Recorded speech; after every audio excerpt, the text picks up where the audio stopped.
The Life of Alice, Grand Duchess of Hesse and by Rhine. Princess Alice was born on the 25th of April 1843 in Buckingham Palace.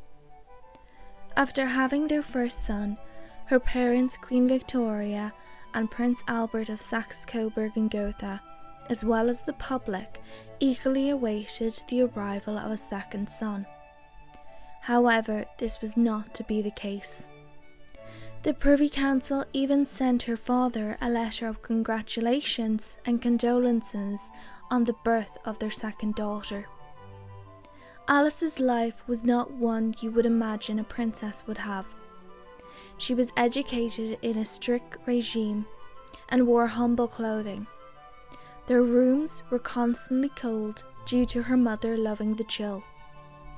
Alice was extremely empathetic compared to her siblings, and she got on well with all of them, especially her older siblings Vicky and Bertie. Alice wanted to experience what life was like outside the confines of the royal household, and would often visit the working tenants at Balmoral. One day she escaped her governess and attended a local church. Though one of the gentler siblings, she was known to have a temper and would lash out at her siblings when they annoyed her. Queen Victoria was keen that her children would marry in love matches, but only from the upper class or royalty. Alice's sister Vicky, who had recently married, compiled a list of eligible royal bachelors, only finding two men suitable: William, Prince of Orange, and Prince Albert of Prussia.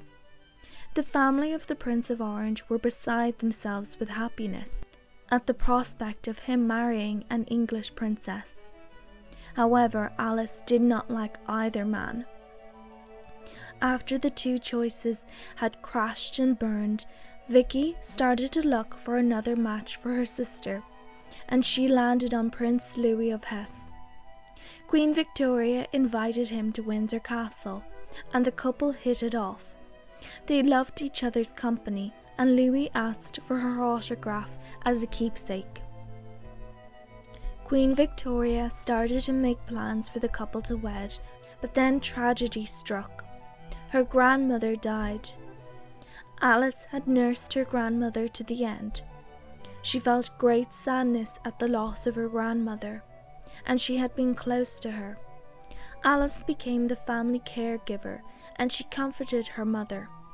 In November 1861, her father became seriously ill, and Alice took on the role of caring for him. By December, all hope was lost, and Prince Albert passed away on the 14th of December 1861. The fallout of his death plunged the royal family into a deep mourning. While still in mourning, Alice continued to plan her wedding, and the Queen insisted that the wedding go ahead. The wedding occurred on the 1st of July 1862. It was not a fairy tale wedding. It should have been the happiest day of Alice's life, but it was more of a nightmare. Her wedding was downsized from a church to the dining room of her childhood home. She was also expected to change back into black mourning clothes once the ceremony ended. The Queen made the wedding about herself, and her sons had to stand in front of her to shield her from prying eyes during the ceremony. The Queen noted that it was more of a funeral than a wedding. Alice moved into Louis's home in Darmstadt. Crowds welcomed her with cheers, and she wrote to her mother that she had never received such a hearty welcome before. Though happy with her new home, Alice was homesick. Queen Victoria had envisioned Alice would get a newly built palace, but that was not to be the case. Louis's father had inadequate and dwindling finances, and he refused to waste what little income he had to build the newlyweds a new home. Instead, Alice and Louis lived in a simple house overlooking the old quarter of Darmstadt, a far cry from a palace. Despite this, Alice tried to make her lodgings as homely as possible. Alice became pregnant soon after the wedding and gave birth to a total of 7 children throughout her marriage: Victoria, Elizabeth, Irene, Ernest, Louis, Friedrich, Alex, and Marie. Alice was passionate about breastfeeding, and she experienced resistance from her mother, who hated the thought of her daughters doing this. In 1870, Alice gave birth to her second son, Friedrich, and soon after the birth, she came to realize there was something wrong with her son. Her son had hemophilia, a genetic condition that prevents blood clotting. Alice was a carrier and passed it on to her son. She also passed the gene on to 2 of her daughters, Irene and Alex, who were carriers as well. Everyone feared that Friedrich would pass soon, and he would die in a devastating way. On the 29th of May, 1873, the boy fell out of a window. This fall could have been fatal for any child, and for Friedrich it was. He did not die on impact, and the doctors tried their best to control the bleeding, but he passed away, leaving his parents heartbroken. Alice was plagued with grief for years, and she never got over the loss of her youngest son. To cope with the loss, Alice kept her only living son close. At this time, her marriage was also not in the best state. Louis was a kind man, but he was emotionally stunted, and he was unable to offer much support to his struggling wife. She was disappointed in her husband's response to their son's death. She became increasingly full of resentment, and she was not afraid to let him know. She wrote to him to confess how she was feeling. In 1877, Louis's father passed away, and Louis became the Grand Duke of Hesse and Rhine. Alice became the Grand Duchess. She struggled with her new role and wrote to her mother for advice. Her concerns fell on deaf ears as her mother belittled her. The end was near for Alice.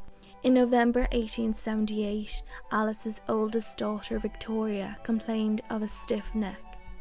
It would soon become clear that Victoria had contracted diphtheria, a bacterial infection that was often fatal in the Victorian era. Initially, Alice was able to dodge the infection. All but one of her children fell ill with the disease. Elizabeth was the only member of the family to not fall ill, and she was sent away to live with her paternal grandmother for the time. Louis also fell ill with diphtheria. On the 15th of November, Marie, Alice's youngest child, died of the disease. Alice tried to keep it a secret, as she did not want to dampen her loved one's spirits as they were also fighting the disease. She eventually informed her son, Ernest Louis, who was so crushed by the news that he required his mother's comfort. Despite introducing a strict no-contact order in the house, Alice went against this and kissed her son's forehead. This was to prove fatal. By December, Alice became seriously ill with diphtheria, and in the early hours of the 14th of December 1878, Alice whispered her final words, "Dear Papa," and passed away. She had died on the anniversary of her father's death.